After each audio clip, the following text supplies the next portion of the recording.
ಮನೆಯಲ್ಲಿ ಮಕ್ಕಳುಗಳಿದ್ರೆ every day ಸ್ನ್ಯಾಕ್ಸಿಗೆ ಏನು prepare ಮಾಡಿಕೊಡ್ಬೇಕು ಅನ್ನೋ ಯೋಚನೆ ಇದ್ದರೆ ಈ ಥರ ಸಿಂಪಲ್ಲಾಗಿ ಎಗ್ ಪಫ್ನ ಒಂದ್ಸಲ ಟ್ರೈ ಮಾಡಿ. ತುಂಬಾ ಈಸಿಯಾಗಿ ಪ್ರಿಪೇರ್ ಮಾಡ್ಕೋಬೋದು, ಹಾಗೆ ತುಂಬಾ ರುಚಿಯಾಗಿರುತ್ತೆ.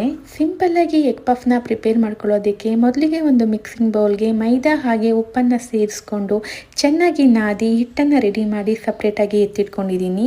2 ಅವರ್ಸ್ ಆದಮೇಲೆ ಹಿಟ್ಟನ್ನು ಚೆನ್ನಾಗಿ ನಾದಿ ಚಿಕ್ಕ ಚಿಕ್ಕ ಉಂಡೆಗಳನ್ನ ಮಾಡಿಕೊಂಡು ಎಣ್ಣೆಯಲ್ಲಿ ಚೆನ್ನಾಗಿ ಪ್ರೆಸ್ ಮಾಡಿ ಒಂದು ಪ್ಲೇಟಲ್ಲಿ ಸಪ್ರೇಟಾಗಿ 2 ಅವರ್ಸ್ ನೆನೆಯೋದಕ್ಕೆ ಬಿಡ್ತಾ ಇದ್ದೀನಿ. ಹಿಟ್ಟು ಚೆನ್ನಾಗಿ ನೆನೆಯೋ ಅಷ್ಟರಲ್ಲಿ ಸಪ್ರೇಟ್ ಒಂದು ಪ್ಯಾನಲ್ಲಿ ಈರುಳ್ಳಿ, ಶುಂಠಿ ಬೆಳ್ಳುಳ್ಳಿ ಪೇಸ್ಟ್, ಗರಂ ಮಸಾಲ, ರುಚಿಗೆ ತಕ್ಕಷ್ಟು ಉಪ್ಪು ಹಾಗೆ ಚಿಲ್ಲಿ ಪೌಡರ್ನ ಸೇರಿಸ್ಕೊಂಡು ಈ ಥರ ಈರುಳ್ಳಿ ಪೇಸ್ಟ್ನ ಮಾಡಿ ಈರುಳ್ಳಿ ಪೇಸ್ಟ್ ಮೇಲೆ ಮೊಟ್ಟೆನ ಇಟ್ಟು ನೀಟಾಗಿ ಸ್ಟಫ್ ಮಾಡಿ ಮಿಕ್ಸ್ ಮಾಡ್ಕೊಂಡಿರೋ ಅಂಥ ಮೊಟ್ಟೆನ ಹಾಕಿ ಪ್ರೀ ಹೀಟ್ ಆಗಿರೋ ಅಂಥ ಪ್ಯಾನಲ್ಲಿ 20 to 30 ಮಿನಿಟ್ಸ್ ಚೆನ್ನಾಗಿ ಬೇಯಿಸ್ಕೊಂಡ್ರೆ ಸೂಪರ್ ಟೇಸ್ಟಿಯಾಗಿರೋ ಅಂಥ ಎಗ್ ಪಫ್ ರೆಡಿ.